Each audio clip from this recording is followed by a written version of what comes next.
नारायण को जानने के लिए योगः मन की एकाग्रता, नारायण परम,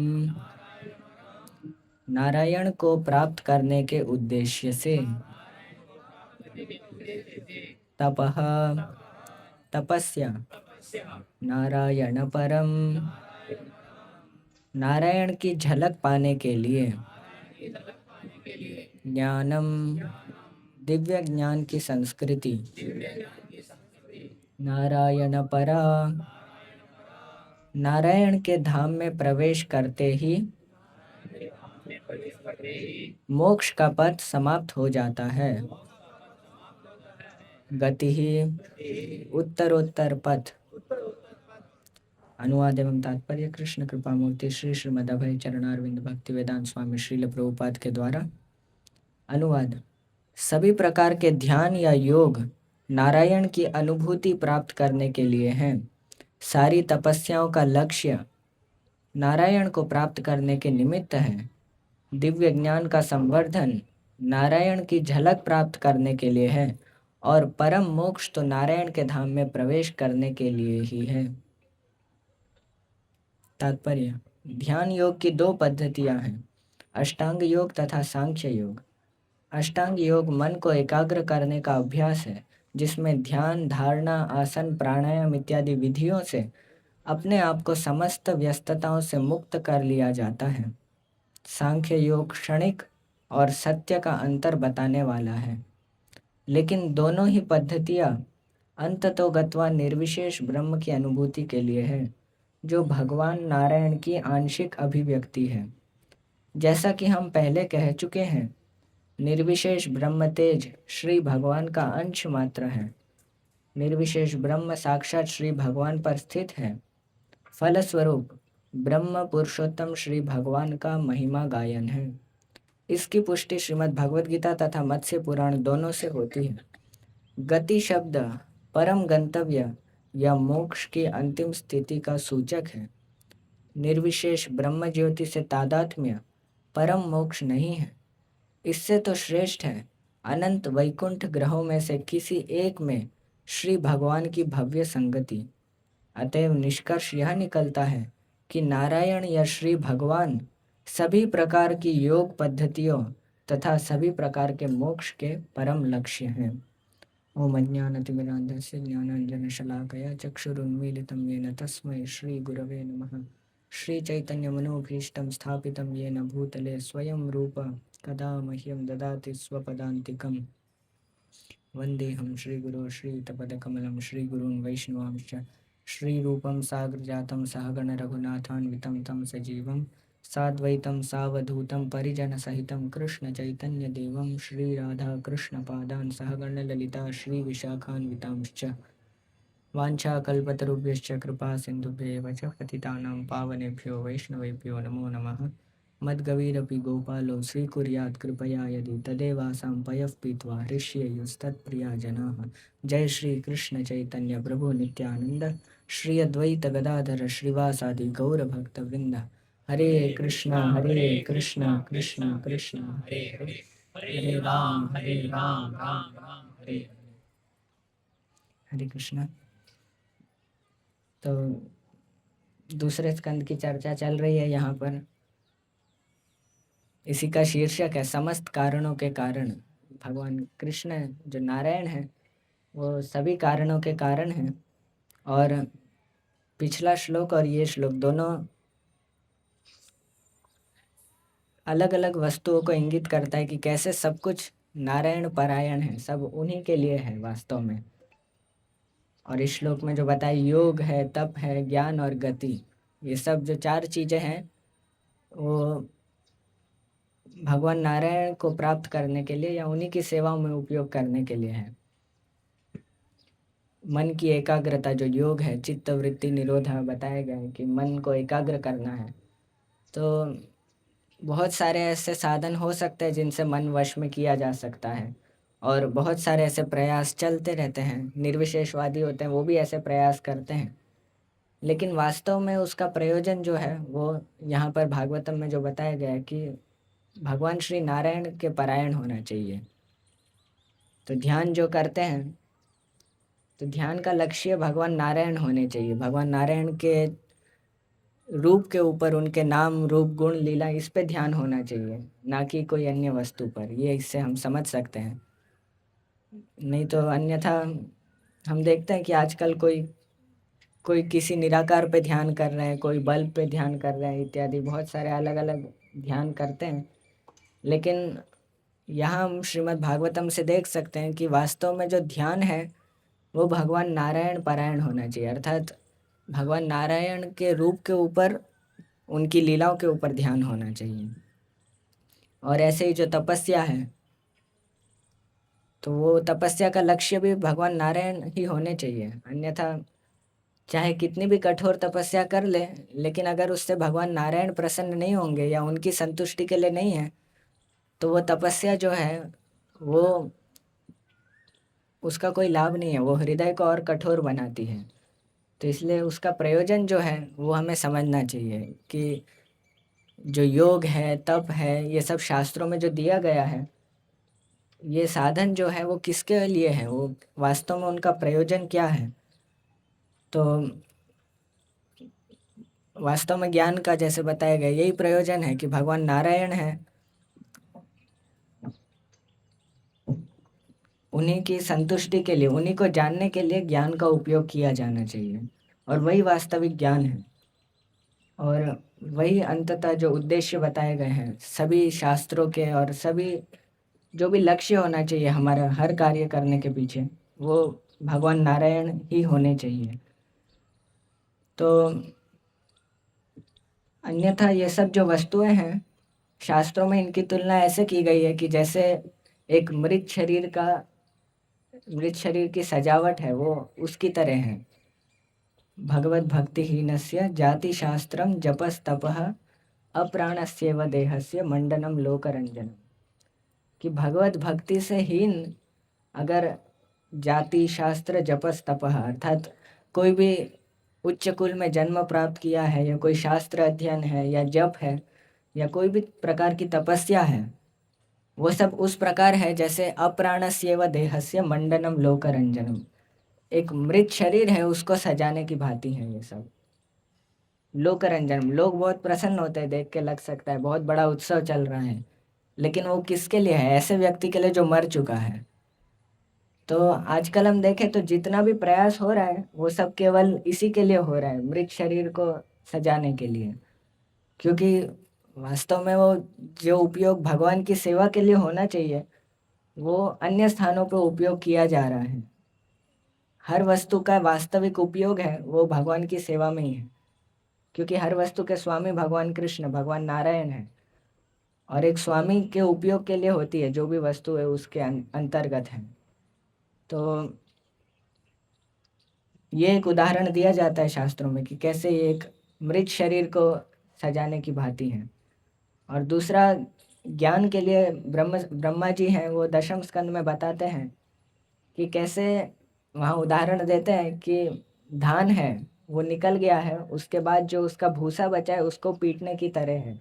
अगर हम भगवान के साक्षात्कार के लिए ज्ञान का उपयोग नहीं करते हैं, भक्ति ज्ञान जो नहीं है, क्लिश्चियंती ये केवल बोध लब्ध है, केवल कुछ ज्ञान प्राप्त करना है, शुष्क ज्ञान। तो बताते हैं कि उनके लिए वो केवल उसी तरह है जैसे धान निकल जाता है। आप देखे होंगे धान का छिलका होता है ऊपर से, और अंदर चावल होता है उसके, उसको चावल निकाल लिया गया है, उसके बाद जो भूसा बचा है उसको हम अगर पीटते रहें कितना भी, तो उसमें से चावल नहीं निकलेगा। तो उसी तरह से जो वास्तविक लक्ष्य है ज्ञान का, वो भगवान कृष्ण को जानना है। और अगर वो नहीं है तो वो शोभा नहीं देता है, वो उसमें उसका वास्तविक उपयोग नहीं है। जो नारद मुनि जैसे कहते हैं कि इदम ही पुंसस तपस श्रुतस्य वा स्विष्टस्य सूक्तस्य च बुद्धि दत्तयो अविच्युतोर्थ कविभिर निरूपितो यदुत्तम श्लोक गुणानुवर्णन। तो उसमें वो अलग अलग वस्तुएं बताते हैं कि कैसे तपसः श्रुतस्य, अर्थात तपस्या है, ज्ञान है, यज्ञ है, बुद्धि है, दान है। तो बताते हैं कि अविच्युतो अर्थात कवि भी निरूपितो, कि जो इसका वास्तविक उपयोग है, वो बुद्धिमान व्यक्ति बताते हैं कि यदुत्तम श्लोक गुणानुवर्णनम, जो भगवान कृष्ण है उत्तम श्लोक, उनकी गुणगान में, उनकी संतुष्टि में इसका वास्तविक उपयोग है। और फिर वो कहता है कि इसके बिना नैष्कर्म्यम अप्यच्युत भाव वर्जितम न शोभते ज्ञानमलम निरंजनम, कि जो नैष्कर्म्य है, जिसमें भगवान की संतुष्टि नहीं है, ऐसा निष्काम कर्म है या ज्ञान है, वो भी न शोभते, वो शोभा नहीं देता है, वो वास्तव में उसकी वास्तविकता नहीं है। तो वो कितना भी अच्छे से क्यों न किया जाए, वो उसकी वास्तविकता नहीं है, वो उसका वास्तविक उपयोग नहीं है। और चाणक्य पंडित इसका उदाहरण देते हैं कि कोई ब्राह्मण है, वो अगर सारे शास्त्रों को पढ़ ले, चारों वेदों को और सबका अध्ययन कर ले, लेकिन अगर वो भगवान कृष्ण को नहीं जान पाता इसके माध्यम से, तो बताते हैं कि वो ऐसे है जैसे एक चम्मच है, वो भोजन का स्वाद नहीं ले पाती है। तो आप देखेंगे कि कोई भी पकवान है या कोई भी वस्तु है, उसमें जो चम्मच है वो सदा उसके साथ रहती है, लेकिन वो उसका जो स्वाद है वो नहीं ले पाती है। दरवी पाकर असंयता, कि जो बनाया गया भोजन है, तो वो उसका वास्तव में स्वाद नहीं ले पाती। ऐसे ही जो वेद पढ़ लिए हैं, ज्ञान जो बताया गया, ज्ञान हो गया है उनको, लेकिन अगर वो भगवान कृष्ण को नहीं जान पाए उससे, तो वो उसी प्रकार है। और एक उदाहरण वहाँ पे देते हैं वो, कि कैसे एक गधा है, वहाँ पे उदाहरण देते हैं कि गधा होता है, उसके ऊपर आप कोई कपड़े का भार रखें या तो चंदन का भार रखें, तो गधा भार का वेचता है, उसको पता है कुछ भार रखा है, उसको ये नहीं पता ऊपर चंदन का भार है या कपड़े का है या उसका कितना मूल्य है। तो बताते हैं, भगवान कृष्ण स्वयं बताते हैं कि तथैव विप्रा श्रुति शास्त्र पूर्णा मद भक्ति हीना खरवद वहंती। कैसे जो ब्राह्मण है, जो श्रुति शास्त्र को वहन करते हैं, लेकिन मद भक्ति ना, मेरी भक्ति से हीन है, तो गधे जैसे उनका भार ही ढोते रहते हैं। वो उसका जो वास्तविक जो लाभ है चंदन का, उसका मूल्य नहीं समझ पाते हैं। तो ये शास्त्रों में बहुत स्थान पे बताया गया है और बार बार इसका इसको समझाया जाता है कि अगर कोई भी वस्तु है, उसका वास्तविक उपयोग भगवान की सेवा में है, उनकी संतुष्टि में है। तो इतनी बार इसलिए बताया जाता है अलग अलग स्थानों पे, क्योंकि बद्धावस्था में हमारा विचार रहता है कि हर वस्तु है वो हमारी संतुष्टि के लिए है, उसका उपयोग हम स्वयं के लिए करना चाहते हैं। इसलिए आजकल देखते हैं इतनी प्रगति हो रही है, तो ज्ञान है, लेकिन ज्ञान का उपयोग हम अपनी सुविधाओं को बढ़ाने में, हम अपने जो इच्छाएं हैं, कामनाएं हैं, उनको पूरी करने में वो ज्ञान का उपयोग किया जा रहा है। तप जैसे है तपस्या, तो कितनी बार हम देखते हैं कि भक्तों से भी ज़्यादा तपस्या जो बाहर के लोग हैं वो करते हैं, लेकिन किसके लिए करते हैं? वो धन उपार्जन करने के लिए या तो कुछ सुख प्राप्त करने के लिए 12 घंटा 13 घंटा कार्य करेंगे। कोई भक्त भी इतनी सेवा नहीं करते हैं, तो इतना लंबा समय वो सेवा करते हैं, जो भी काम करते हैं, लेकिन लक्ष्य क्योंकि स्वयं की इंद्रिय तृप्ति है, तो वो जो पूरा कार्य है वो व्यर्थ हो जाता है, वो पूरा उसका जो वास्तविक उपयोग है वो नहीं हो पाता है इससे। और वास्तव में देखें तो जो भक्त है वो योग भी करता है, अर्थात इंद्रियों का निग्रह भी करता है, मन को स्थिर भी करता है, तपस्या भी करता है, उसे ज्ञान भी है, लेकिन जो अंतिम है कि उसको गति स्पष्ट है कि ये भगवान नारायण के लिए किया जा रहा है। और सुखदेव गोस्वामी यही बताते हैं कि पूरे जीवन में हर कार्य इस तरह से होना चाहिए कि अंते नारायण स्मृति, जो है कि भगवान नारायण के अंत में स्मृति हो पाए। हर कार्य का लक्ष्य वही होना चाहिए कि क्या हम उस लक्ष्य को प्राप्त कर पा रहे हैं या नहीं कर पा रहे हैं। तो कोई भी कार्य है तो उसमें दो में से एक ही विकल्प है, या तो वो कृष्ण की तरफ ले जाएगा या माया की तरफ ले जाएगा। इसमें कोई ग्रे जोन जैसा नहीं है कि बीच का कार्य है, ये ना भगवान की तरफ ले जा रहा है या माया की तरफ, ऐसा नहीं हो सकता है। कोई भी कार्य दो में से एक तरफ ले जाएगा, वो या तो कृष्ण की तरफ ले जाएगा या माया की तरफ। तो या तो कोई भी कार्य करने से अंत में जो नारायण स्मृति है उसमें सहायक होगा, या तो भगवान से दूर ले जाएगा, हमें भगवान को भुलाएगा। तो इसलिए हर कार्य को हमें विचार करना चाहिए कि ये किस लिए किया जा रहा है, या तो इसका लक्ष्य क्या है। कितनी बार हम कार्य करते रहते हैं लेकिन हम विचार करने का भी समय नहीं होता है कि ये हम कार्य क्यों कर रहे हैं। तो इसलिए बार बार शास्त्रों में बताया गया है कि जो विचार करने की आवश्यकता है कि हमारी हर क्रिया हम क्यों कर रहे हैं। क्या ये कृष्ण संतुष्टि के लिए की जा रही है या स्वयं की संतुष्टि के लिए, या कितनी बार ऐसा भी हो सकता है हम भक्ति के कार्य कर रहे हैं लेकिन वो भी स्वयं की संतुष्टि के लिए कर रहे हैं, तो वो भी कहीं ना कहीं हमें इस जो भौतिक जगत की विचारधारा है इसमें ही फंसाने वाली है। ये जो विचारधारा है कि संसार में हम सुखी हो सकते हैं, भोग कर सकते हैं, तो वो विचार अगर उससे पुष्ट हो रहा है तो कोई भी कार्य वो भौतिक बन जाता है उससे। तो श्रीमान सवेसा प्रभु एक स्थान पे बताते हैं कि जो बद्ध जीव है उसके पास एक ये मैजिक है, ये जादू है उसके पास, कि वो कोई भी कार्य को भौतिक बना सकते हैं, चाहे वो कितना भी आध्यात्मिक कार्य क्यों ना हो। तो वो उनकी विशेषता है कि हम देखते हैं कि जब करना है इत्यादि जो आध्यात्मिक कार्य है वो भी हम भौतिक कर देते हैं, क्योंकि उसमें हम स्वयं की संतुष्टि ढूंढते हैं, या तो कोई ना कोई स्वार्थ पूर्ति के लिए किया जाता है या कुछ लाभ पूजा प्राप्त हो उसके लिए किया जाता है, तो भक्तिमय कार्य ही हो सकता है लेकिन वो भौतिक बन जाता है उस तरह से।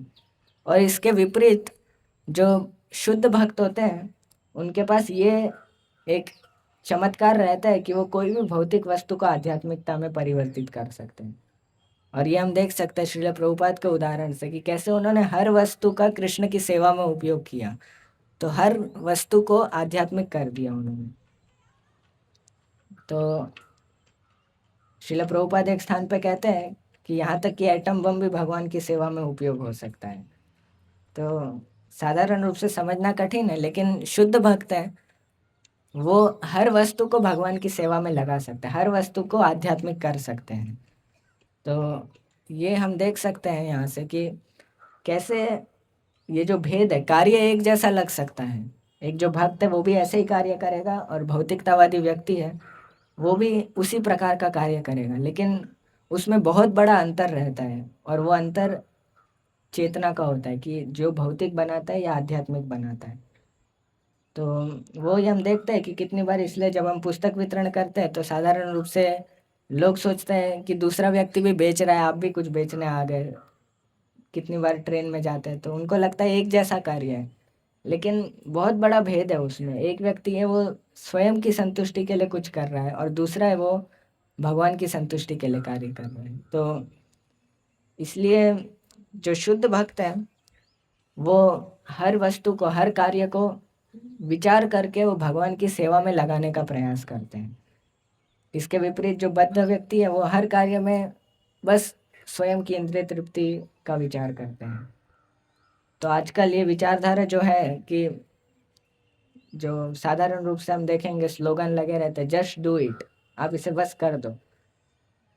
लेकिन शास्त्रों में हम देखते हैं कि इसके पूरी विपरीत विचारधारा मिलती है कि हर कार्य है वो सोच विचार के करने की आवश्यकता है कि क्यों किया जा रहा है वो कार्य, और करने के बाद भी क्या वो कृष्ण की तरफ हमें ले गया या केवल हमें एक संसार में जो पशुवत इंद्रिय तृप्ति है उसकी तरफ हमें रुचि उत्पन्न हुई। तो बार बार ये विचार करना चाहिए, तो हम बहुत शीघ्र प्रगति कर पाएंगे।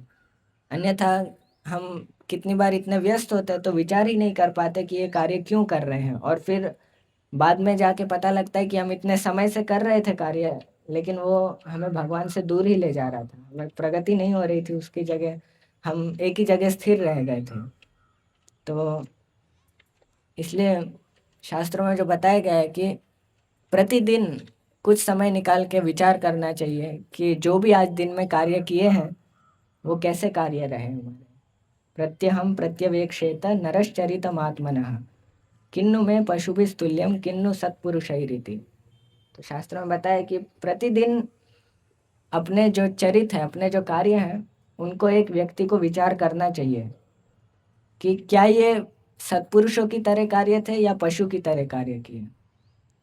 एक पशु होता है वो इस सिद्धांत का पूरा पालन करता है, जो जस्ट डू इट जो विचार है उसके मन में आता है तो तुरंत वो कार्य कर देता है।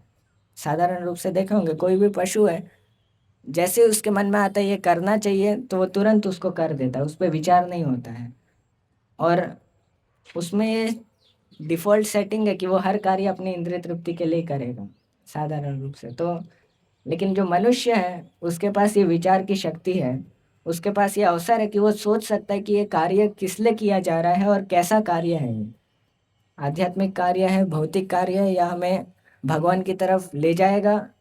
जो नारायण परागति है कि भगवान नारायण जो गति प्राप्त करनी है, क्या भगवान नारायण की तरफ वो कार्य ले जाएगा या नहीं ले जाएगा।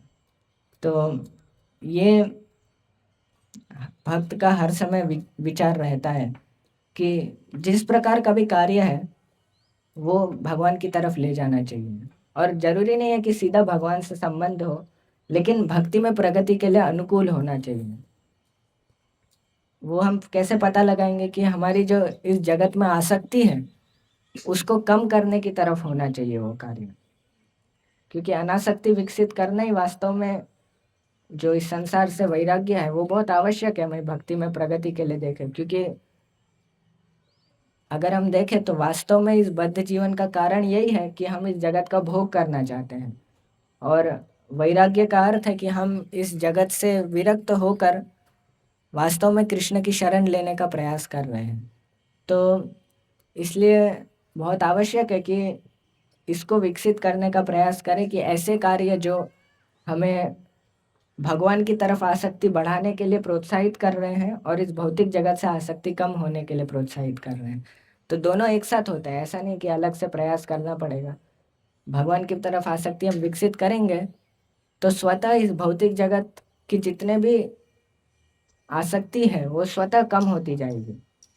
भक्ति रसामृत सिंधु में जैसा आता है कि रतिमुद्वहतस्तस्य जनस्य भजने हरे है विषयेषु गरिष्ठोपि राघव प्रायो विलीयते। कि अगर कोई व्यक्ति भगवान की भक्ति में उसको रस प्राप्त हो जाए, रुचि प्राप्त हो जाए, तो विषयेषु गरिष्ठोपि बहुत महान जो विषय लग सकता है, बहुत महान आसक्ति है, वो भी प्रायो विलीयते प्राय समाप्त होने लगती है। तो इसलिए ऐसा नहीं है कि हमें अनासक्ति के लिए जो मायावादियों की तरह प्रयास करना पड़ेगा, लेकिन भगवान की जो भक्ति है उसमें रति, उसमें रुचि प्राप्त करने का प्रयास करना है। तो हम जो भक्ति की क्रियाएं करते हैं अधिकतर वो यांत्रिक हो जाती है, क्योंकि इतने लंबे समय तक प्रतिदिन वही कार्य करना है। तो कार्य तो करते हैं क्योंकि मन में वो स्थिर हो गया ये कार्य करना है, लेकिन उसमें जो विचार है वो नहीं आ पाता है। लेकिन वास्तव में देखें तो भक्ति में विचार ही अधिक महत्वपूर्ण है कि जिसके अनुसार वो कार्य आध्यात्मिक बनता है। तो इसलिए जब नाम जप करना है या तो जो भी भक्तिमय कार्य है उसमें जितना हम विचार करेंगे तो उतना वो कार्य है वो आध्यात्मिक हो जाएगा, उतना वो भक्तिमय में प्रगति कराएगा। तो साधारण रूप से वही कार्य हो सकता है कि जो अधिकतर 3-4 भक्त कर रहे हैं, लेकिन एक भक्त को उससे अधिक लाभ होता है क्योंकि वो उसमें जो चेतना है वो शुद्ध चेतना से और भगवान का चिंतन करते हुए जब करते हैं तो वही कार्य आध्यात्मिक हो जाता है। तो इसलिए हम देखते हैं कि भक्त और अभक्त उसमें उनके दृष्टिकोण में बहुत बड़ा अंतर आ जाता है। अभक्त है वो हर वस्तु स्वयं के लिए देखते हैं और भक्त है वो हर वस्तु भगवान की संतुष्टि के लिए देखते हैं। तो बहुत बड़ा अंतर हो जाता है इस तरह से। और अभक्तगण है वो साधारण रूप से इसे समझ नहीं पाते कि कैसे कोई ऐसा विचार कर सकता है, किसी दूसरे के लिए विचार करना और स्वयं के विचार को छोड़ देना। तो बद्ध जीव के लिए कल्पना करना भी मुश्किल हो जाता है कि अपने को छोड़ के पहले किसी और के लिए विचार करना है। लेकिन वो हमारी स्वाभाविक स्थिति है कि एक जीव है वो कृष्ण के नित्य दास होने के कारण वो उसकी स्वाभाविक स्थिति है कि हर वस्तु को वो उस तरह से देखे, और हर वस्तु की भी स्वाभाविक स्थिति है कि भगवान की सेवा में उसका उपयोग हो। तो एक एक भक्त की कथा आती है वास्तव में, जो अभी भी भक्त हैं तो उनके जीवन में ऐसा आता है, वो विदेश में थे तो जब वो भक्त बनते हैं तो पूरा वो अलग दृष्टिकोण हो जाता है, क्योंकि एक भक्त बनने के बाद वो हर वस्तु भगवान की संतुष्टि के लिए देखता है। तो उनके माता पिता हैं वो अभक्त होते हैं तो विचार करते हैं कि ये पागल हो गया है, क्योंकि पागल व्यक्ति है, उसे कोई भी चीज़ सही से नहीं दिखती है, जो वास्तविकता है वो उसे विपरीत ही देखेगा। तो माता पिता ऐसा विचार करके एक साइकियाट्रिस्ट के पास ले जाते हैं उसको, भक्त को, कि शायद इसके दिमाग में कुछ गड़बड़ है, तो इसलिए आप इसका कुछ निदान कीजिए। तो जो वैद्य होता है, डॉक्टर, वो उनको अंदर बुलाता है भक्त को, और माता पिता को बोलता है आप बाहर बैठिए, मैं इससे थोड़ी बात करता हूँ पहले, कि समझने का प्रयास करता हूँ कि कैसे ये पागल है। तो भक्त को बुलाते हैं, वो चर्चा शुरू करते हैं वहाँ पे। तो एक एक वस्तु पूछना शुरू करते हैं। पहले वहाँ पे फ्लावर वेस रखा होता है, तो उसमें से पूछता है ये क्या है? तो बोलता है फूल है। तो बोले किसके लिए ये फूल? तो बोलता है ये भगवान को अर्पण करने के लिए, आप इसको चोरी करके बैठ गए हो यहाँ पर, आप इसको भगवान को अर्पण कीजिए यहाँ पे। तो इस तरह से वो पूरा समझाता है, ऐसे ही नहीं केवल, लेकिन पूरा सिद्धांत समझाता है उसको कि कैसे हर वस्तु भगवान की संतुष्टि के लिए है, और इस जगत में हम उसका उपभोग करने का प्रयास करते हैं, लेकिन सफल नहीं हो पाते उपभोग करने में। इससे वो बताता है कि आप समझ सकते हैं कि वास्तव में हमारे लिए नहीं है। तो 15-20 मिनट ऐसे अलग अलग वस्तुओं पे वो प्रश्न करता है, और भक्त उसे पूरा सिद्धांत समझाते हैं। तो वो जो डॉक्टर है वो भी सोचने लगता है कि वास्तव में सही कह रहा है जो कह रहा है। तो बाद में उसके माता पिता को अंदर बुलाते हैं वो, तो माता पिता पूछता है कि क्या रहा? तो बताते हैं कि मुझे लग रहा है कि मैं और आप दोनों हैं वो थोड़े पागल है, ये व्यक्ति सही लग रहा है हमें ज़्यादा। तो माता पिता सोचते हैं कि इसने तो, ये जो डॉक्टर है इसको भी पागल कर दिया, इसने क्या भी क्या कर पाएंगे। तो साधारण रूप से जो श्रील प्रभुपाद जैसे कहते हैं कि इस जगत में प्रत्येक व्यक्ति है वो पागल है थोड़ा, और ये वास्तविकता है। क्योंकि भगवान की संतुष्टि को लेके हम स्वयं उसका उपभोग करने का जो प्रयास कर रहे हैं, ये मूर्खता है वास्तव में देखें। और इतनी बार विफल होके भी वो प्रयास हमने बंद नहीं किया है, वो दिखाता है कि कितना अधिक पागलपन है, कि इतनी बार विफल हो गए हम इंद्रिय तृप्ति करने में, इतने धक्के खाते हैं, इतने माया की मार खाते हैं, लेकिन तो भी हम नहीं समझ पाते कि ये जगत है, ये दुखालयम है, और भगवान की शरण लेना आवश्यक है। जो भी वस्तु है उसका उपयोग भगवान की सेवा में होना चाहिए। तो इसलिए जो वास्तव में बुद्धिमान व्यक्ति है, कवि भी निरूपित, जो नारद मुनि बताते कि जो कवि है, जो वास्तव में बुद्धिमान व्यक्ति है, वो बताते हैं कि हर वस्तु का उपयोग भगवान की सेवा के लिए होना चाहिए, उनकी संतुष्टि के लिए होना चाहिए। और वही भक्ति है वास्तव में देखें तो, क्योंकि भक्ति का अर्थ ही ये है कि जो भी हम कार्य कर रहे हैं, जो भी हम वस्तु का उपयोग कर रहे हैं, वो भगवान की सेवा में लगाए तो वो भक्ति कहलाती है। और इसलिए ऐसा जब हम करते हैं तो वो वास्तव में हम भक्ति सदैव कर सकते हैं। अन्यथा कुछ लोगों का, अन्यथा साधारण रूप से जो विचार रहता है वो है कि थोड़ा 5-10 मिनट भक्ति कर लिया तो भक्तों में भी ठीक है, सुबह का 2-3 घंटे भक्ति कर ली, बाकी हम अपना कार्य करेंगे। लेकिन जो भक्ति है वो पार्ट टाइम जॉब नहीं है कि हम कुछ समय वो भक्ति कर ले और बाकी स्वयं का कार्य कर ले। तो भक्ति ऐसा विषय है जो सदैव करने का विषय, 24 घंटे करने का विषय है। तो 24 घंटे हम तभी कर पाएंगे जब हम हर कार्य को ये समझ के करेंगे कि ये कार्य क्यों कर रहे हैं, नारायण परागति, इससे अंतिम लक्ष्य जो नारायण को प्राप्त करना है, वो लक्ष्य को पूर्ण करने के लिए कार्य कर रहे हैं या स्वयं की संतुष्टि के लिए कर रहे हैं। तो वो ध्यान में रखने की वस्तु है कि किस तरह से हर कार्य है वो हम क्यों कर रहे हैं, और अगर हम वो समझ के करेंगे और भगवान को अर्पित करते हुए करेंगे तो वो कार्य भक्ति कहलाएगा, वो कार्य आध्यात्मिक हो जाएगा। तो इसलिए आवश्यक है कि हम ऐसे भक्तों से सीखें और उनसे श्रवण करें, जो ऐसे भक्त हैं जो हर कार्य भगवान की संतुष्टि के लिए कर रहे हैं, तो हम उदाहरण प्राप्त कर पाएंगे। नहीं तो हमें बद्ध जीवन में ये भी समझना कठिन हो जाता है कि कोई वस्तु को कैसे भगवान की सेवा में लगाया जाए। लेकिन जब हम देखते हैं शुद्ध भक्तों को कि कैसे वो हर वस्तु का भगवान की सेवा में उपयोग करते हैं, तो हमें कुछ झलक मिलती है कि कैसे भक्ति की जाती है, कैसे कृष्ण भावना भावित हुआ जाता है।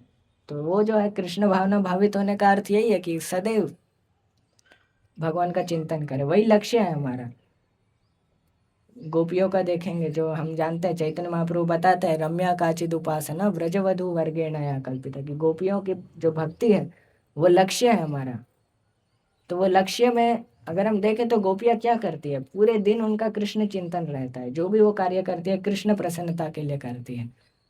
तो वो लक्ष्य होना चाहिए हमारा कि कहाँ तक जाना है। अधिकतर जो भक्त होते हैं वो कुछ विशेष लक्ष्य लेके भक्ति शुरू करते हैं और उनको लगता है कि कुछ समय बाद बस बहुत हमने भक्ति प्राप्त कर ली। कुछ भक्तों का लक्ष्य रहता है दीक्षा प्राप्त हो जाए, बस उसके बाद ठीक है अभी एक अच्छे स्थान पे आ गए। और कुछ आगे बढ़ के या तो कुछ पद प्राप्त हो जाए या कुछ अच्छा स्तर प्राप्त हो जाए तो फिर लगता है कि बहुत अच्छी भक्ति कर रहे हैं हम। और अधिकतर फिर हम पीछे वालों को देखते हैं कि देखो ये तो अभी तक यहीं पर ही है, मैं इससे तो आगे हूँ, कम से कम इतना कर रहा हूँ। लेकिन वास्तव में जो है हमें पीछे नहीं, हमें आगे देखना चाहिए कि हमें जाना कहाँ है। क्योंकि लक्ष्य क्या प्राप्त करना है, हमने भक्ति जो की है वो प्रारंभ की है किसके लिए की है, हमारा लक्ष्य क्या है, क्या हम वो लक्ष्य को पूर्ण कर पा रहे हैं, क्या हम हर वस्तु हर चिंतन है वो भगवान कृष्ण के लिए कर पा रहे हैं, उससे हम कितना दूर हैं, ये जो अनर्थों को त्यागना है क्या हम इसमें प्रगति कर पा रहे हैं। तो अगर हम पीछे देखेंगे तो हम पीछे ही जाएंगे फिर, क्योंकि अगर हम आगे देखेंगे तो हम आगे बढ़ पाएंगे। तो इसलिए हमें ये जो है लक्ष्य हमारा बनाना चाहिए कि भक्ति करते हुए जब तक हम कृष्ण प्रेम प्राप्त नहीं करेंगे तब तक प्रयास करते रहना है उसमें। ऐसा नहीं कि एक स्तर प्राप्त हो के हमें रुक जाना है। दीक्षा तो वास्तव में प्रारंभ है, एक इनिशिएशन जो कहा जाता है कि ये तो प्रारंभ है कि हम भक्ति में दृढ़ होकर संकल्प लेके आगे बढ़ते हैं। तो निराश करने के लिए नहीं है कि इतना दूर है लक्ष्य, लेकिन समझने के लिए कि अभी कितने दृढ़ कितने गंभीर प्रयास की आवश्यकता है वो लक्ष्य को प्राप्त करने के लिए। तो इसलिए आवश्यक है कि हम अधिक से अधिक जो भक्ति के कार्यक्रम है उसमें भाग लें। कम से कम उस समय तो भगवान का चिंतन करने का अवसर मिलता है, प्रयास करने का अवसर मिलता है जब करते हैं तब। और शिल प्रभुपाद ने जो भी इसमें कार्यक्रम दिया है वो पालन करते हैं, तो उससे अवसर मिलता है कि उस समय कम से कम हम भगवान का चिंतन कर पाएँ। और वो ये समझाने के लिए कि कैसे हर समय हमें भगवान के चिंतन को लाना है। तो ये एक हम यहाँ से श्लोक से देख सकते हैं कि कैसे पूर्णतया हर वस्तु का वास्तविक उपयोग भगवान की सेवा में है। यहाँ तक कि हमारा जो शरीर है, मन है इत्यादि, वास्तव में वो सब भगवान कृष्ण का है और उन्हीं के द्वारा दिया गया है, तो उन्हीं की सेवा में उपयोग होना चाहिए। तो जैसे भक्तिविनोद ठाकुर कहते हैं, मानस देह गेह जो किछु मोर अर्पिलु तु आपदे नंद किशोर, कि जो भी है मेरा मन शरीर और वो सब आप ही का है। तो इस तरह से मैं आपको अर्पण करता हूँ और फिर मैं आपके सेवक के रूप में कार्य करूँगा। तो एक भक्त की ऐसी भावना होती है कि हर कार्य जो है वो और हर वस्तु जो है वो भगवान की है, मैं उसमें एक सेवक की तरह भगवान को अर्पित करूँ। ऐसा नहीं कि मैं महान हो गया, मैं दान दे रहा हूँ या मैं भगवान को कोई वस्तु अर्पित कर रहा हूँ। कितने लोग आते हैं मंदिर में भगवान को माला देते हैं तो बहुत उससे देते हैं कि मैं माला लेकर आया हूँ, मैं दे रहा हूँ, लेकिन वास्तव में ये उन्हीं का है और हमें अवसर मिला ही है उनको देने का। तो इसलिए बहुत आवश्यक है कि ये बात जो भागवतम में पहले भी आई है, शायद थोड़े समय पहले आई थी, जो वासुदेव परावेदा, इसी तरह के श्लोक है, केवल उसमें नारायण की जगह वासुदेव शब्द मिलते हैं। तो वहाँ पर भी यही बात आती है कि सब कुछ भगवान के सेवा में उपयोग करना चाहिए। और सुखदेव गोस्वामी बहुत तीव्र निंदा करते हैं ऐसी वस्तुओं की जब ये भगवान की सेवा में उपयोग नहीं हो। थोड़े समय पहले शायद तीसरे अध्याय में वो आता है जिसमें वो बताते हैं कि ऐसी आंखें हैं वो मोर के पंख की तरह हैं जो भगवान का दर्शन नहीं करती है। जो मुकुट है अगर वो भगवान के चरणों में झुकता नहीं है तो भार की तरह है। तो कुछ ही समय पहले सुखदेव गोस्वामी बहुत विस्तृत रूप से हर अंग का बताते हैं कि अगर वो भगवान की सेवा के में उपयोग नहीं किया जाता तो कैसा है।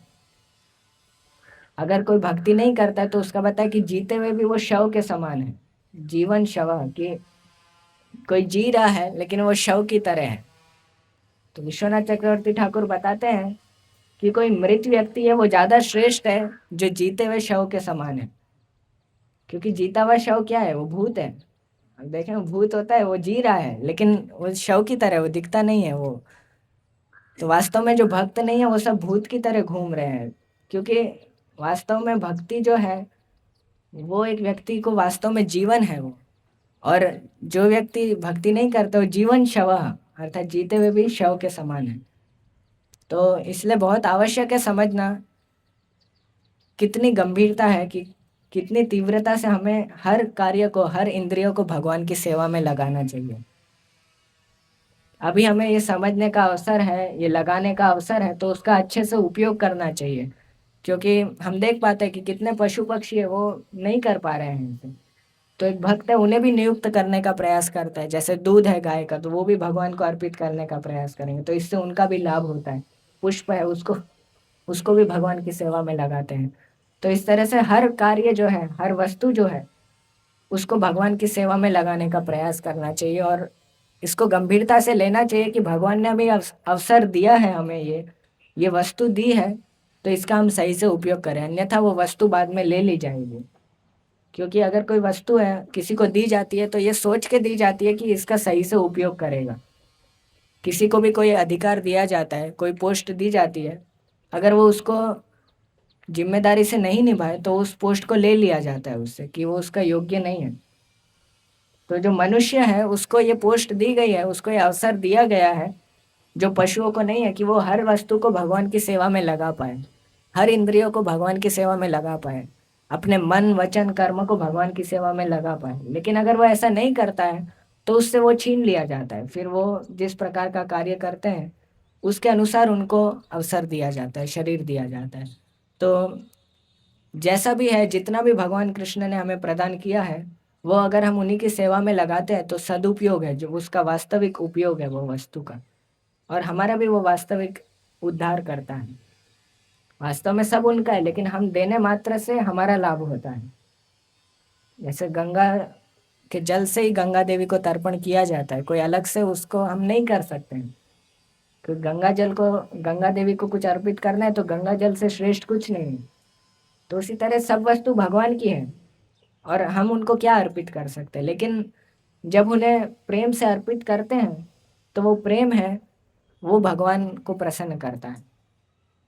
जैसे एक पुत्र है, वो पिता को कुछ अर्पित करता है, उनके बर्थडे पे कुछ लेकर आएगा छोटा सा उपहार, तो कहाँ से लेकर आया है? वो पिता के धन से ही लेकर आया है। लेकिन क्योंकि वो लेकर आया है तो पिता उससे बहुत प्रसन्न होते हैं। तो उसी तरह सब कुछ वास्तव में कृष्ण का है, जो तप ज्ञान योग इत्यादि जो है सब भगवान कृष्ण का है, जो भी वस्तुएं हैं। लेकिन उनका वास्तविक उपयोग जब हम उनकी सेवा में करते हैं तो हमारा लाभ होता है, हमें कृष्ण की कृपा, कृष्ण का जो दृष्टि है उनकी कृपा दृष्टि प्राप्त होती है। तो इसलिए सभी को प्रयास करना चाहिए कि ये जो अवसर मिला है, जो भी वस्तु है उसे कैसे भगवान की सेवा में लगाया जाए, और कैसे ये जो मृत शरीर है इसको सजाने से ज़्यादा हम भगवान के जो रूप है उसको सजाने में वस्तुओं का उपयोग करें।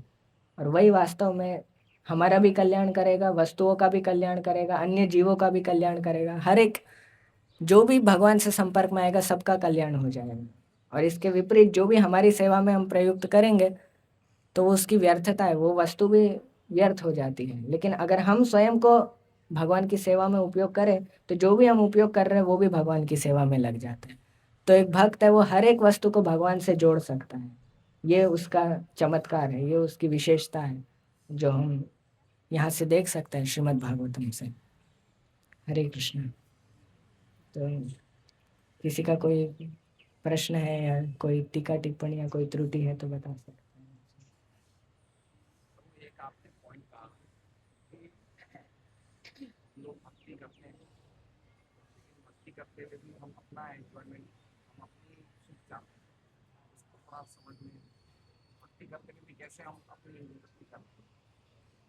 तो प्रश्न है कि भक्ति करते हैं हम, लेकिन भक्ति में भी अपना सुख ढूंढते हैं, तो उसको थोड़ा समझाने का प्रयास करूंगा कि जो भक्ति है वो भगवान की संतुष्टि के लिए तो ही भक्ति कहलाती है। लेकिन क्योंकि बद्ध जीवन के कारण हमारा जो इतना संस्कार है कि हर वस्तु को स्वयं के लिए उपयोग करना है, तो हम भक्तिमय कार्यों को भी कैसे अपनी संतुष्टि के लिए करते हैं।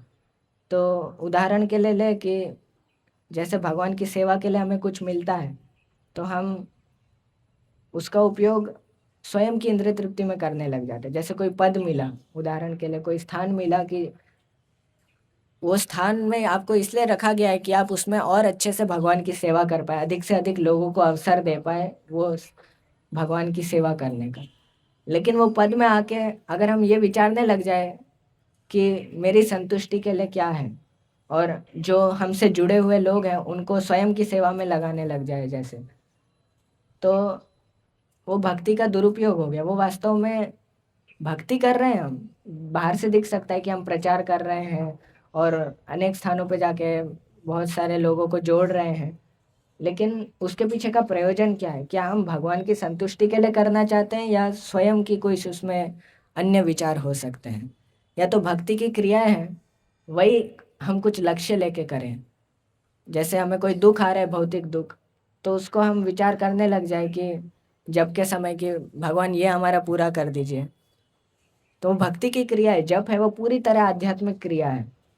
लेकिन क्योंकि हम उसमें सकाम भाव लेकर आ गए, तो वो क्रिया है वो भौतिक हो जाती है। फिर वो उसमें जो आध्यात्मिक शक्ति है भगवत प्रेम प्रदान करने की, वो शक्ति चली जाती है। फिर वो क्रिया है वो इसी संसार में शायद हमें जो चाहिए वो मिल भी जाए, लेकिन वो उसका वास्तविक प्रयोजन नहीं है। जो उसका प्रयोजन है नारायण को प्राप्त करना, वो अगर नहीं मिलेगा तो इसलिए जो बताया कि भक्ति की क्रिया में भी विचार की जरूरत है, हम क्यों कर रहे हैं। बहुत सूक्ष्म होता है ये, पता भी नहीं लगता है शुरू में कि कैसे हमारी इंद्रिय तृप्ति भी हो रही है भक्ति के साथ, लेकिन धीरे धीरे।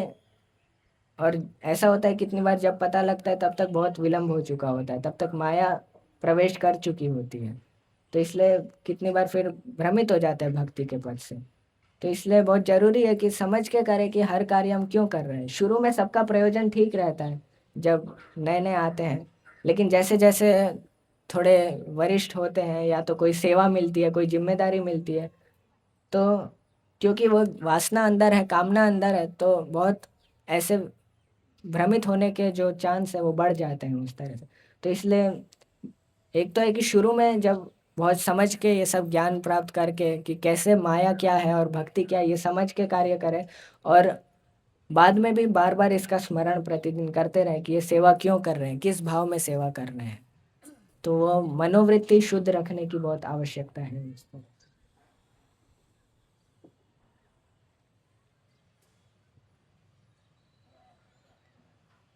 श्रीमद् भागवतम की जय। श्रील प्रभुपाद की जय। हरे राम राम राम हरे हरे। बहुत ही सुंदर प्रवचन दिया मुकुंद प्रभु ने, और भक्ति की पूरी व्याख्या कितनी सुंदरता से समझाई है, और कैसे हमारा लक्ष्य क्या होना चाहिए। तो अगर आपका निवेदन हो तो मैं कुछ पॉइंट्स बता दूं। बैठिए बैठिए तो आप बैठिए। देखिए, इन्होंने कहा कि आजकल अलग अलग विधियां चलती है मन लगाने का या ध्यान करने का, लेकिन हमारे ध्यान करने का उद्देश्य होना चाहिए नारायण के रूप में ही ध्यान करना चाहिए। फिर कहा कि तपस्या का लक्ष्य भी नारायण होना चाहिए, हर कार्य के पीछे हमारा लक्ष्य नारायण भगवान होना चाहिए। फिर उन्होंने कहा कि जो व्यक्ति भगवान की भक्ति के हीन है, उसका जप तप शास्त्र जो भी वो करता है वो सब ऐसा है कि जैसे कोई डेड बॉडी को सजाया जा रहा है, मृत व्यक्ति को सजाया जा रहा है। और फिर कहा कि बिना भक्ति के खाली हम जैसे धान को पीटते हैं तो उसमें भूसा ही निकलता है, चावल तो ऑलरेडी निकल जाता है। तो बिना भक्ति के कोई भी व्यक्ति शास्त्रों का अध्ययन कर रहा है, जो भी कर रहा है, लेकिन उसमें मन में भक्ति की भावना नहीं है, भगवान की भावना नहीं है, तो सब जो है उसका कोई वो वो कोई वैल्यू नहीं रह जाती है। फिर उन्होंने चम्मच का उदाहरण दिया कि चम्मच जो है हमेशा मिठाई में लगी रहती है, शहद में लगी रहती है, लेकिन चम्मच को कभी स्वाद नहीं मिलता है। बहुत सुंदर उदाहरण दिया। तो उसी प्रकार से हम देखते हैं काफ़ी ऐसे तथाकथित पंडित हैं जो शास्त्र का उच्चारण करते हैं, लेकिन वो कभी भी ये नहीं समझ पाते हैं कि कृष्ण परम सत्य, कृष्ण भगवान है, कृष्ण की शरणागति प्राप्त नहीं करते। फिर आगे कहा कि जो भक्त नहीं होते हैं, जो कर्मी होते हैं, वो भी 12-13 घंटा मेहनत करते हैं, लेकिन उनका उद्देश्य कृष्ण की प्रीति नहीं है, उनका उद्देश्य है इंद्र तृप्ति करना, इसलिए वो कोई काम का नहीं है। भक्त लोग सब कुछ भगवान की प्रीति के लिए, नारायण की प्रीति के लिए करते हैं। तो दो ही कार्य होते हैं, या तो वो हमें कृष्ण की तरफ ले जाते हैं या माया की तरफ ले जाते हैं। इसलिए हम सबको बड़ा ध्यान रखना चाहिए, हम जो भी कार्य कर रहे हैं वो हम क्यों कर रहे हैं। कभी कभी हम भक्ति करते हैं लेकिन हम ये सोच के नहीं करते हैं, और भक्ति फिर हम अपने सुख के लिए करते हैं, तो वो भक्ति भी भौतिक हो जाती है। जैसे प्रभु जी ने बताया अभी कि व्यक्ति के कोई बच्चा बीमार है और वो ये सोच रहा है कि भाई बच्चा सही हो जाए, इसलिए वो माला कर रहा है, जप कर रहा है, तो वो आध्यात्मिक उसकी शक्ति कमजोर हो जाती है, वो नारायण की प्राप्ति का लक्ष्य नहीं होके वो पूरा का पूरा दूषित हो जाता है, वो भक्ति नहीं रह जाती, फिर वो भौतिक कार्य हो जाता है। तो ये बहुत इंपॉर्टेंट बात है, ये हमें समझना चाहिए, क्योंकि हम लोग इतने सालों से भक्ति कर रहे हैं, लेकिन अगर हमारी हृदय की चेतना में गड़बड़ है तो काफ़ी गड़बड़ियाँ हो सकती है। फिर आगे बता रहे हैं कि फिर उन्होंने कहा कि बद्ध जीव ऐसा जादूगर है जो हर एक कार्य को भौतिक बना देता है मतलब उसमें इतनी चेतना होती है भौतिक इंद्र तृप्ति की या भोग भोगने की, वो भक्ति के कार्य को भी भौतिक बना देता है। इसलिए अंतर चेतना का होता है, हमारी चेतना का अंदर अंदर हमारे अंदर क्या चल रहा है। आजकल जो आधुनिक विचारधारा है कि बस कर लो, जस्ट डू इट, लेकिन हमारे शास्त्र बोलते हैं कि हमें कोई भी कार्य करना चाहिए सोच विचार के करना चाहिए। हमें देखना चाहिए कि कार्य हमें कृष्ण की तरफ ले जा रहा है या फिर ये जन्म मृत्यु के मार्ग में ले जा रहा है। हर रोज हम सबको मनन करना चाहिए कि हम सत्पुरुषों के मार्ग पे चल रहे हैं या पशुओं की तरह कार्य कर रहे हैं। हमें देखना चाहिए कि हम जो भी कार्य कर रहे हैं वो हमें भक्ति में प्रगति करवा रही है और संसार से अनासक्ति दिलवा रही है, वैराग्य दिलवा रही है। हमारा विचार बहुत ज़रूरी है। अगर हम कार्य करेंगे लेकिन विचार नहीं करेंगे तो कार्य आध्यात्मिक नहीं बन पाएगा। इसलिए हमें विचार की बहुत कीमत है कि हम जो भी कार्य करें उसके पीछे हमारा एक विचार होना चाहिए। अभक्त लोग होते हैं वो सब कुछ अपने सुख के लिए करते हैं, लेकिन जो भक्त होते हैं वो सब कुछ कृष्ण के सुख के लिए करते हैं। फिर बताया प्रभु जी ने कि बद्ध जीव के लिए कल्पना करना भी मुश्किल है कि कैसे एक भक्त हर एक कार्य कृष्ण के लिए कर सकता है। इसलिए बताया कि भक्तों का जीवन क्या होता है, वो स्वाभाविक है कि वो भक्त हमेशा हर कार्य कृष्ण के लिए करता है और हर एक वस्तु भी स्वाभाविक तरीके से कृष्ण की सेवा के लिए है। फिर उन्होंने डॉक्टर का, वो साइकेट्रिस्ट का उदाहरण दिया, पागल बच्चे वाला वो डॉक्टर का उदाहरण दिया। फिर बताया कि हर एक व्यक्ति इस जगत में कुछ ना कुछ पागल है। क्या है, क्या है? पागल है। हम नहीं बोल रहे ना, ये भी तो हमारी पागलपन की निशानी है। हम खुद को पागल नहीं मान रहे, हमें उसमें बोलने भी शर्म आ रही है। देखिए उन्होंने उदाहरण दिया कि बार बार हम लोग असफल हो रहे हैं, माया के द्वारा लात खा रहे हैं, लेकिन फिर भी हम इंद्र तृप्ति का प्रयास छोड़ नहीं रहे हैं। भक्ति का अर्थ है कि हमेशा हर समय हमें कृष्ण के लिए सेवा करनी है। भक्ति कोई पार्ट टाइम जॉब नहीं कि हमने 2 घंटा सुबह सुबह भक्ति कर ली और बाकी 22 घंटा हमारे काम के लिए। भक्ति हमेशा 24 घंटे ही होनी चाहिए कृष्ण की प्रीति के लिए। इसलिए हम कैसे करें, इसलिए उन्होंने बहुत अच्छा रास्ता बताया हमें। कहा कि हमें शुद्ध भक्तों के मुख से सुनना चाहिए। जब हम शुद्ध भक्तों के मुख से सुनेंगे तो हमें शुद्ध भक्ति की झलक मिलेगी कि कैसे हर कार्य को हम भक्ति में मतलब जोड़ सकते हैं। फिर बताया कि हमारा लक्ष्य गोपियों की भक्ति जैसा होना चाहिए। गोपियों ने हमेशा कृष्ण के बारे में सोचा। अगर हमारा लक्ष्य सही नहीं है तो हम भक्ति करके भी आगे तक लंबा प्रगति नहीं कर सकते। जैसे किसी का व्यक्ति का लक्ष्य होता है मुझे दीक्षा मिल जाए, या किसी का लक्ष्य होता है कि मैं भक्ति कर रहा हूँ मुझे पद मिल जाए, लेकिन वो भक्ति वास्तव में हमारे अनर्थों का नाश नहीं कर पाती है, क्योंकि हमारा लक्ष्य सही नहीं है। अगर हम आगे देखेंगे तो आगे बढ़ेंगे, और अगर हम पीछे देखेंगे तो पीछे जाएंगे। इसलिए दीक्षा प्राप्त करना प्रारंभ है। फिर आगे बताया कि जब हमें लक्ष्य पता चल जाए तो हमें प्रयास भी गंभीर करना चाहिए। और इसलिए प्रभुपाद ने हमें भक्ति साधना का प्रोग्राम दिया कि कम से कम इतना घंटा तो हम कृष्ण का स्मरण कर सके। फिर उन्होंने बताया कि भक्ति विनोद ठाकुर एक भजन गाते हैं, मानस देय गया जो किचु मोरा अर्पिलु तुआ पदे नंद किशोर की। जो कुछ भी है भक्त का ये भावना होती है वो सब कुछ भगवान की सेवा में है। जैसे अगर हम कोई भगवान को फूल दे रहे हैं, माला दे रहे हैं, तो हमें ये सोचना नहीं चाहिए कि हम माला भगवान को दे रहे हैं। हमें ये सोचना चाहिए ये भगवान की है, हमें तो क्या मिल रहा है, अवसर मिल रहा है भगवान की सेवा करने का। इसी तरह से हमें सोचना चाहिए। जो व्यक्ति भक्ति नहीं करता है वो जीता हुआ शव है। वो मृत व्यक्ति से भी ज़्यादा खतरनाक है, क्योंकि जीता हुआ शव तो भूत को कहा जाता है।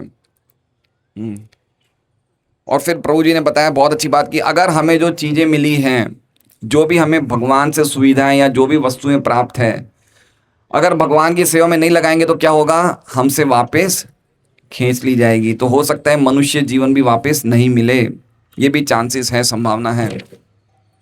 और आगे बताया कि इस श्लोक में जो लिखा हुआ है तप ज्ञान योग जो भी गति वो सब कृष्ण की है, इसलिए हमें कृष्ण की सेवा में ही लगाना चाहिए। भक्त हर वस्तु को भगवान के साथ भक्ति के साथ जोड़ सकता है। तो ये बहुत सुंदर प्रवचन दिया मुकुंद प्रभु के। एक बार हम लोग स्वागत में महामंत्र का उच्चारण करेंगे। हरे कृष्णा कृष्णा कृष्णा हरे हरे, हरे राम राम राम हरे हरे। क्या उम्र होगी प्रभु आपकी? 21 तो प्रभु जी 21 वर्ष के हैं, लेकिन शायद गीता तो इनको पूरी कंठस्थ है और काफी और भी ग्रंथ, कौन सा प्रभु, भागवत भी हो गया क्या? लेकिन हजारों श्लोक इन्हें याद है। और मैं इनको बचपन से जानता हूँ क्योंकि इनके पिता नर्तक गौरांग प्रभु, हम लोग काफ़ी सालों से एक दूसरे से परिचित है। मेरे हिसाब से कम भी 20 साल से तो ऊपर ही हमारा परिचय है। तो इनके पिता ने एक बात नक्की करी थी जब ये 3-4 साल के थे कि मैं मेरे बेटे को कोई भी स्कूल में नहीं डालूंगा। कौन सी स्कूल में? आज की जो भी आधुनिक स्कूल है, जो कॉन्वेंट एजुकेशन है या जो भी आधुनिक शिक्षा है, मैं उसमें मेरे बच्चे को नहीं डालूंगा। तो बचपन से ही इन्होंने आज तक स्कूल कॉलेज का चेहरा ही नहीं देखा, है ना। स्कूल कॉलेज का चेहरा नहीं देखा, लेकिन आज भी ये जो ग्रंथ पढ़ते हैं, किस में पढ़ते हैं? इंग्लिश में, क्योंकि इनको गुरुकुल में इन्होंने इंग्लिश सीखी है ना। एक बार इनको एक जान पहचान वाले व्यक्ति मिले, बोले प्रभु जी आप तो कभी कॉलेज गए नहीं, आपने इंग्लिश इतनी अच्छी तरह जान ली, और मैं तो कॉलेज तक ही मैंने इंग्लिश में पढ़ाई की, मैं इंग्लिश नहीं बोल पाता हूँ। तो समझ रहे हैं, कहने का मतलब ये जरूरी नहीं है कि इंग्लिश स्कूल कॉलेज में जाके ही हम विद्वान बनेंगे, ऐसा जरूरी नहीं है। आज देखिए इस उम्र में ये प्रचार कर रहे हैं, कितना सुंदर प्रवचन दिया, कितनी हमें शिक्षा प्राप्त हुई। मेन बात ये है कि प्रभुपाद कहते हैं कि जो आधुनिक शिक्षा प्रणाली है वो एक प्रकार से क्या कहते हैं, कसाई स्लॉटर हाउस है। वो हमारी आध्यात्मिक चेतना का नाश कर देता है।